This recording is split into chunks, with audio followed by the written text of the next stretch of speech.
రోసయ్య గారి కుటుంబ సభ్యులకు, అభిమానులకు, సహచరులకు, కాంగ్రెస్ పార్టీ నాయకులకు అందరికీ కూడా నమస్కారం. రోసయ్య గారి గురించి మాట్లాడాలి అంటే 50 సంవత్సరాల సుదీర్ఘమైన ఆయన రాజకీయ అనుభవము, చట్టసభలల్లో వారు పోషించిన పాత్ర, వారు ఏ నాయకుడికైతే తోడుగా ఉంటారో ఆ నాయకుడికి వచ్చే సమస్యల్ని పరిష్కరించడంలో ఒక ట్రబుల్ షూటర్గా, అదేవిధంగా ప్రతిపక్షాలకు ఒక ట్రబుల్ మేకర్గా చట్టసభలలో తన పాత్రను రాబోయే మరో 50 సంవత్సరాలు కూడా గుర్తుండే విధంగా చట్టసభలలో వారి పాత్రను పోషించారు.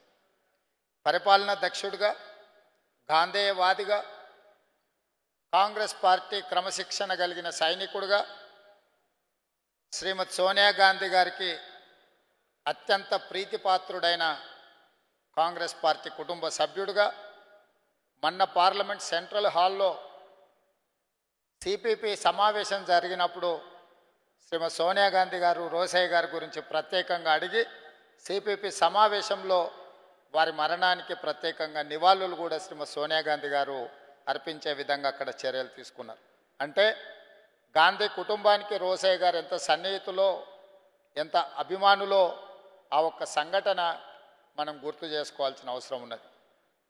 నేను మొదట శాసనమండలి సభ్యుడిగా వచ్చినప్పుడు కొన్ని అంశాలను ప్రస్తావిస్తే రోసయ్య గారు తనదైన శైలిలో సమాధానం చెప్పిన తర్వాత సభ వాయిదా పడ్డాక నన్ను పిలిపించుకొని ప్రత్యేకంగా పేరు, ఊరు, వివరాలు అన్నీ అడిగి, నీలో చదవాలన్న ఆలోచన, మాట్లాడాలన్న తాపత్రయం, పట్టుదల ఉన్నది, శాసనసభలో ఉండే లైబ్రరీకి వెళ్ళి నువ్వు వీలైనంత మేరకు ఎక్కువ సమయాన్ని అక్కడ గడుపు, చట్టసభలలో చదువుకొని వచ్చే మాట్లాడే వాళ్ళు తగ్గుతున్నారు, నువ్వు ఆ దిశగా ప్రయత్నం చెయ్యి అని చెప్పి వారు సూచన చేసినారు. వారి సూచనల మేరకు ఎప్పుడు కూడా శాసనసభలో కావచ్చు, పార్లమెంట్లో కావచ్చు, వివిధ సందర్భాలలో ఏ అంశం ప్రస్తావించాల్సి వచ్చినా, ఈవెన్ ప్రెస్ మీట్లలో మాట్లాడే సందర్భంలో కూడా వారు ఇచ్చిన సూచనను గుర్తు చేసుకొని అంశాలను క్షుణ్ణంగా పరిశీలించి వాటి పట్ల అవగాహన కల్పించుకొని మాట్లాడడంతో ఈరోజు రాష్ట్ర స్థాయిలో 2 రాష్ట్రాలలో కూడా గుర్తింపు వచ్చింది.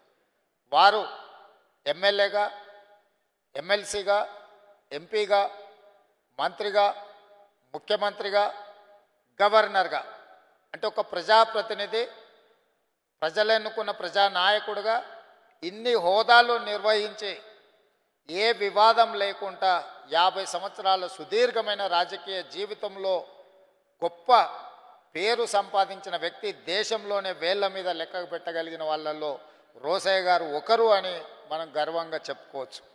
6 అడుగుల ఆజానుబాహుడు, తెలుగు ధనానికి పంచకట్టు ద్వారా ఒక గొప్ప కీర్తిని, గుర్తింపును, వారిని చూడంగానే గౌరవించాలి, వారు నడుచుకుంటూ వస్తుంటే ప్రతిపక్ష శాసనసభ్యులైనా పడని వాళ్ళైనా లేచి నించొని వారికి నమస్కారం పెట్టాలనే విధంగా వారి వ్యవహార శైలి ఉండేది. అలాంటి నాయకుడు లేకపోవడం కాంగ్రెస్ పార్టీకి, గాంధీ కుటుంబానికి తీరని లోటు. ఈ కార్యక్రమానికి రాహుల్ గాంధీ గారిని, శ్రీమతి సోనియా గాంధీ గారికి డాక్టర్ కేవీపీ రామచంద్రరావు గారు నాకు చెప్తే వారికి నేను చెప్పడం జరిగింది కార్యక్రమం ఉందని. ఏఐసిసి ప్రతినిధిగా మీరు మాట్లాడండి, ఎందుకంటే పార్లమెంట్ సమావేశాలు జరుగుతున్నాయి, ప్రత్యేక ప్రతినిధిని పంపించలేకపోయినా ఏఐసిసి నుంచి ప్రతినిధిగా మీరే మాట్లాడి వారి కుటుంబానికి ప్రగాఢమైన సానుభూతిని, కాంగ్రెస్ పార్టీ ఎల్లవేళలా కుటుంబానికి అండగా ఉంటుంది అని చెప్పి వారికి చెప్పండి అని చెప్పి కాంగ్రెస్ పార్టీ అధ్యక్షురాలు నాకు సూచన చేసినారు. రోసయ్య గారి కుటుంబానికి ఎల్లవేళలా కాంగ్రెస్ పార్టీ అండగా ఉంటుంది, వారి లేని లోటును ఎవరు తీర్చలేరు, కాంగ్రెస్ పార్టీలో కానీ తెలుగు రాష్ట్రాలలో రాజకీయాలలో కానీ. అలాంటి వ్యక్తి లేకపోవడం బాధాకరం. కానీ వారిచ్చిన స్ఫూర్తి, వారిచ్చిన ఆలోచన మన ముందు ఉన్నది. వారిని గౌరవించడం, వారిని గుర్తు చేసుకోవడం అంటే వారిచ్చిన స్ఫూర్తితో ముందుకు సాగడమే. ఈనాడు రాజకీయాలలోకి రావాలనుకుంటున్న వాళ్ళు రోసయ్య గారి నుంచి స్ఫూర్తి పొందాల్సిన అవసరం ఉన్నది.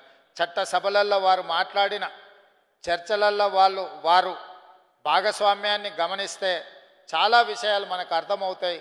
చాలా విషయాలను మనం పాటిస్తే మనం కూడా రాణించడానికి అవకాశం ఉంటుంది.